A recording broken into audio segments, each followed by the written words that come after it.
Welcome to commerce spread the CS. आज के इस वीडियो में हम डिस्कस करने वाले हैं HSC 100 यानी कि food nutrition health and hygiene से रिलेटेड कुछ इंपॉर्टेंट पॉइंट्स को।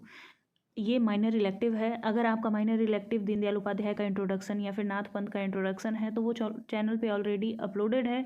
अगर आपने उसको नहीं देखा है तो आप उसको चेक कर सकते हैं। स्टार्ट करते हैं हम लोग हेल्थ से। Health is a state of complete physical, mental and social wellbeing and not nearly the absence of disease और इन्फर्मिटी। ये WHO कहता है कि हेल्थ का मतलब ये नहीं है कि आपके अंदर कोई डिजीज़ नहीं है, कोई रोग नहीं है, कोई बीमारी नहीं है। इसका मतलब ये है कि आप फिज़िकली, मेंटली और सोशली वेलबींग है, मतलब आप एक अच्छे स्टेट में है, एक अच्छे स्थिति में है, तब माना जाएगा कि आप हेल्दी हैं। सिर्फ कोई बीमारी न रहे इससे हम लोग हेल्दी नहीं बोलते हैं। फिज़िकली, मेंटली और सोशली आप तीनों तरीके से जब सही रहते हैं, सही स्थिति में रहते हैं, तो माना जाता है पर्सन क्या है, हेल्दी है। तो अब हेल्थ के लिए हमें चाहिए क्या, आहार चाहिए होता है, न्यूट्रिशंस चाहिए होते हैं, फूड चाहिए होते हैं। तो सबसे पहले ये देखते हैं आहार क्या होता है, यानी कि फूड क्या होता है।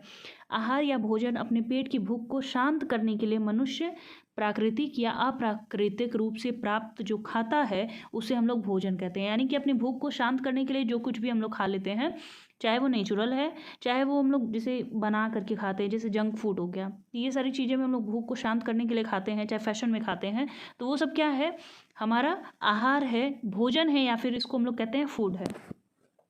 यह भोजन वह अपनी आर्थिक क्षमता के अनुसार भी प्राप्त कर सकता है। कोई भी व्यक्ति है, जैसे अगर जंक फूड की बात कर रहे हैं, अगर आपके पास पैसा है तभी आप उसको लेंगे, अदरवाइज़ अगर आपको भूख लगी हुई है तो आप क्या करेंगे, जितना रुपया होगा उसके हिसाब से ही अपनी भूख को शांत करेंगे। तो कोई भी पर्सन भोजन किसके अनुसार लेता है, अपनी आर्थिक क्षमता के अनुसार ही प्राप्त करता है। जैसे अगर किसी के पास कम पैसे हैं तो भोजन के रूप में अपनी भूख को शांत करने के लिए क्या कर सकता है, बहुत कम पैसे हैं, रोटी, प्याज और नमक खा करके भूख को शांत कर सकता है। दूसरी तरफ किसी के पास पैसे अच्छे हैं, वो आर्थिक रूप से संपन्न है, तो अपनी भूख को शांत करने के लिए क्या कर सकता है, दाल, रोटी, सब्जी, दही, चावल, ये सारी चीज़ें खा सकता है। तो उसको भी हम लोग क्या कहेंगे, भोजन कहेंगे। इसका मुख्य उद्देश्य क्या होता है, हमारी भूख को शांत करना। यहाँ पे क्या है, दोनों व्यक्तियों ने अपने भूख को शांत करने के लिए अपनी आर्थिक क्षमता के अनुसार भोजन प्राप्त किया है।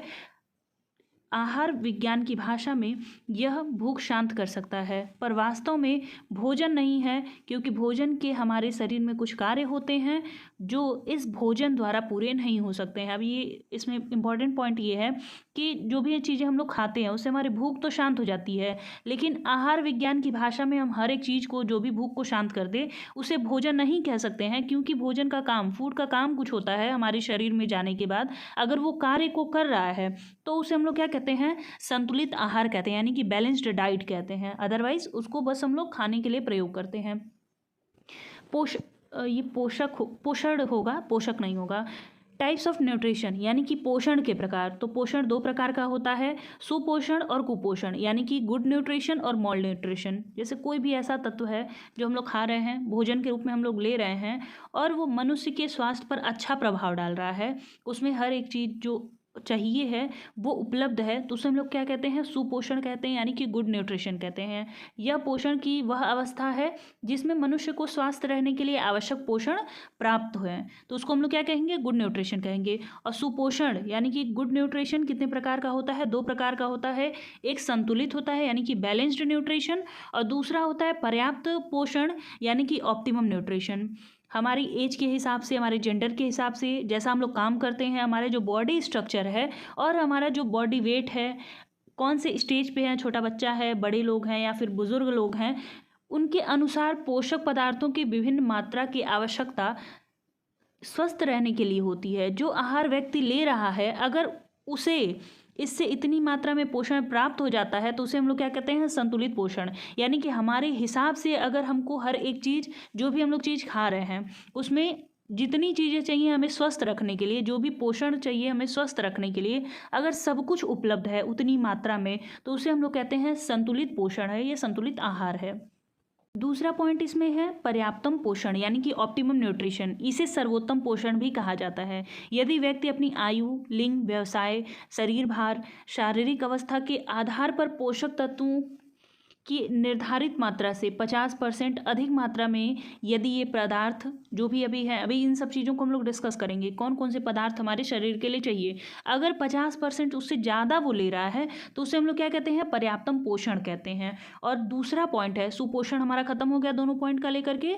अब दूसरा पॉइंट है कुपोषण यानी कि मॉल न्यूट्रिशन। यह पोषण की वह अवस्था है जिसमें शरीर को स्वस्थ व समृद्ध रखने के लिए संतुलित पोषण या पर्याप्तम पोषण में कोई भी उपलब्ध नहीं हो पा रहा है, तो उसे हम लोग मॉल न्यूट्रिशन कहते हैं। मॉल न्यूट्रिशन भी 3 प्रकार के होते हैं। इसमें है अति पोषण यानी कि ओवर न्यूट्रिशन, दूसरा है अल्प पोषण अंडर न्यूट्रिशन, और एक होता है विशिष्ट अभाव यानी कि स्पेसिफिक डेफिशिएंसी। जैसे लोग बोलते हैं ना कि आयरन की कमी हो गई है, विटामिन डी की कमी हो गई है, यानी कि किसी एक स्पेसिफिक पोषण की जब कमी हो जाती है तो उसको हम लोग विशिष्ट अभाव कहते हैं, स्पेसिफिक डेफिशिएंसी कहते हैं।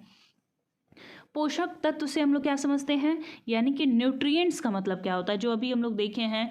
ये मैंने जो बोला कि अभी थोड़ी देर बाद हम लोग डिस्कस करेंगे कि प्रोटीन क्या होता है, कार्बोहाइड्रेट क्या होता है, वसा क्या होता है, विटामिन क्या होता है, खनिज लवण क्या होते हैं, चाहे आपका वाटर हो गया, फैट हो गया जिसको हम लोग वसा बोलते हैं। तो ये सारी चीज़ें क्या है, एक तरीके से पोषक तत्व हैं यानी कि न्यूट्रिएंट्स हैं। अब ये क्या होते हैं, इनके प्रकार क्या हैं, इसको हम लोग डिस्कस करते हैं। भोजन में अनेक जटिल रासायनिक पदार्थ होते हैं जो शरीर की वृद्धि, ऊतकों की टूट फूट की मरम्मत, रोगों से रक्षा, शरीर की उष्णता एवं नियंत्रण के लिए आवश्यक है। ये रासायनिक पदार्थ शरीर में होने वाली विभिन्न प्रकार की क्रियाओं को संपन्न करने के लिए एवं स्वास्थ्य को बनाए रखने के लिए उचित मात्रा में आवश्यक होते हैं।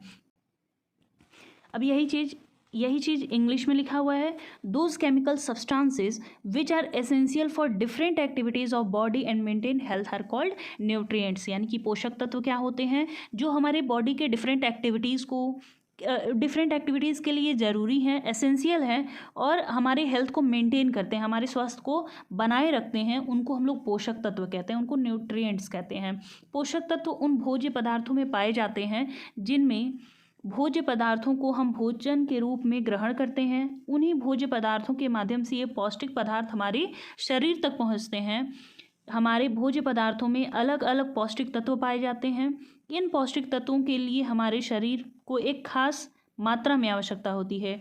इनकी कमी या अधिकता हमारे शरीर के लिए हानिकारक होती है। ये पौष्टिक तत्व, ये रासायनिक पदार्थ होते हैं जो शरीर को विभिन्न क्रियाओं और स्वास्थ्य के लिए एक विशेष मात्रा के लिए आवश्यक होते हैं। जैसे अगर आप कभी कुछ दिक्कत आ जाए, जैसे मान लीजिए आपका पैर बहुत ज़्यादा दर्द हो रहा है, तो डॉक्टर को आप दिखाने चाहें तो बोलता है कैल्शियम की कमी हो गई है।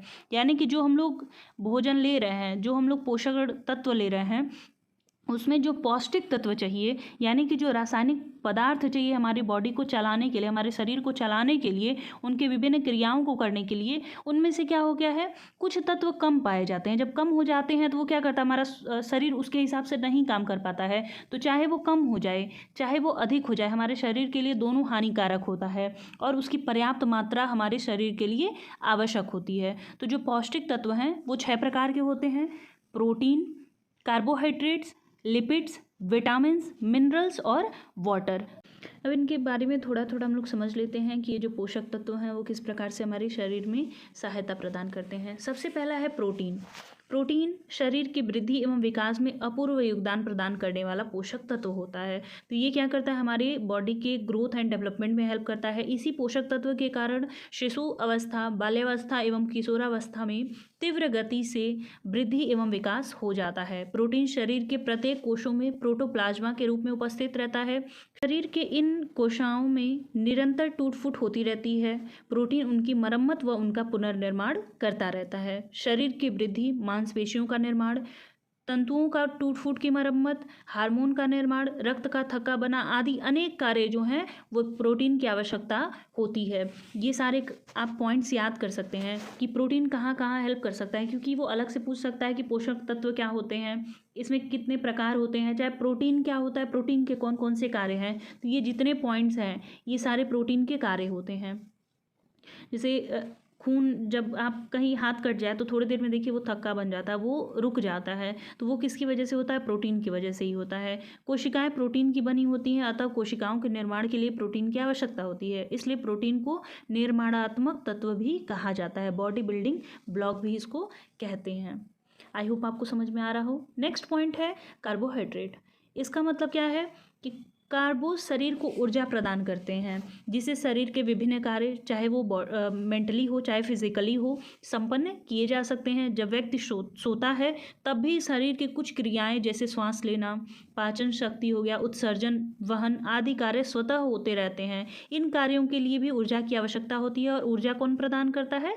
कार्बोहाइड्रेट प्रदान करते हैं, जिसे भोजन से प्राप्त किया जा सकता है।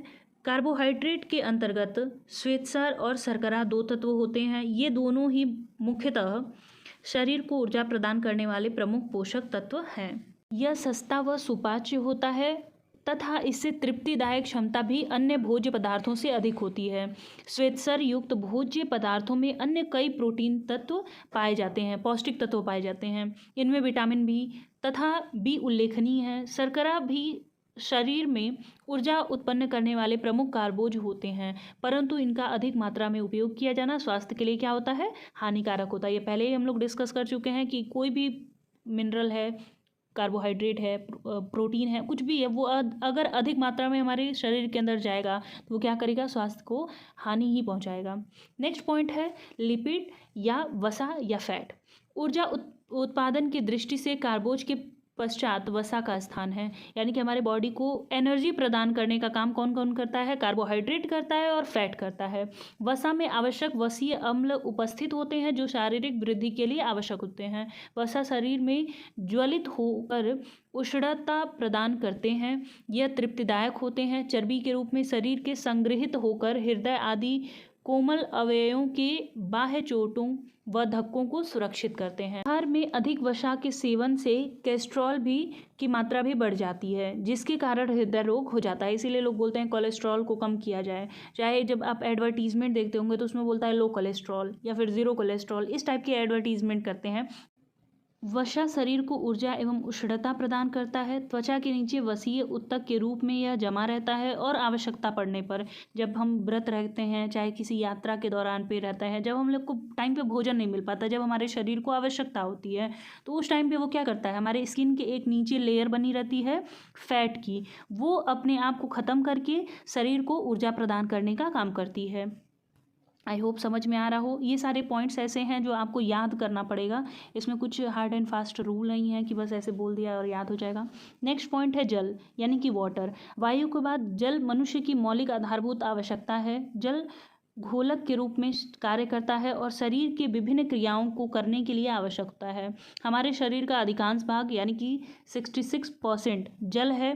प्रायः सभी भोज्य पदार्थों में जल की मात्रा विद्यमान होती है, अतः जल के बिना जीवन का संभव नहीं है।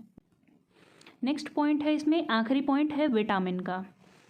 विटामिन क्या होता है? कार्बोहाइड्रेट हो गया, प्रोटीन है, वसा है, जैसे स्थूल तत्व के अलावा भोजन के कुछ सूक्ष्म तत्व भी होते हैं, जैसे खनिज लवण हो गया और विटामिन हो गया।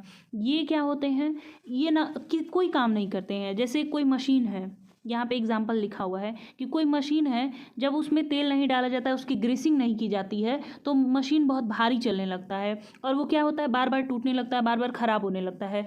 वही काम क्या करता है? विटामिन भी करता है। वो ना ही हमारे रोग से बचाने में हेल्प करेगा, ना ही हमारी शक्ति, हमको शक्ति प्रदान करता है, ऊर्जा प्रदान करता है, ना ही टूट फूट में कोई मरम्मत करता है। लेकिन जिस प्रकार से किसी मशीन के लिए तेल की आवश्यकता होती है, ग्रीसिंग की आवश्यकता होती है, वैसे हमारे बॉडी के लिए विटामिन की आवश्यकता होती है। विटामिन दो प्रकार के होते हैं, जल में घुलनशील और वसा में घुलनशील। बी और सी जल में घुलनशील होते हैं। ए, डी, ई और के विटामिन जो होता है वो फैट के साथ मिक्स्ड हो जाते हैं, वो घुलनशील होते हैं। आई होप आपको सारी चीज़ें समझ में आई हों। किसी पॉइंट में अगर डाउट होगा तो आप कमेंट कर सकते हैं, पूछ सकते हैं। मिलते हैं नेक्स्ट वीडियो में। कुछ और चीज़ें इससे रिलेटेड मुझे मिल जाती हैं तो मैं डिस्कस कर दूँगी। और वीडियो पसंद आए तो वीडियो को लाइक कर दीजिएगा। चैनल पर नए होंगे तो चैनल को सब्सक्राइब कर दीजिएगा। धन्यवाद।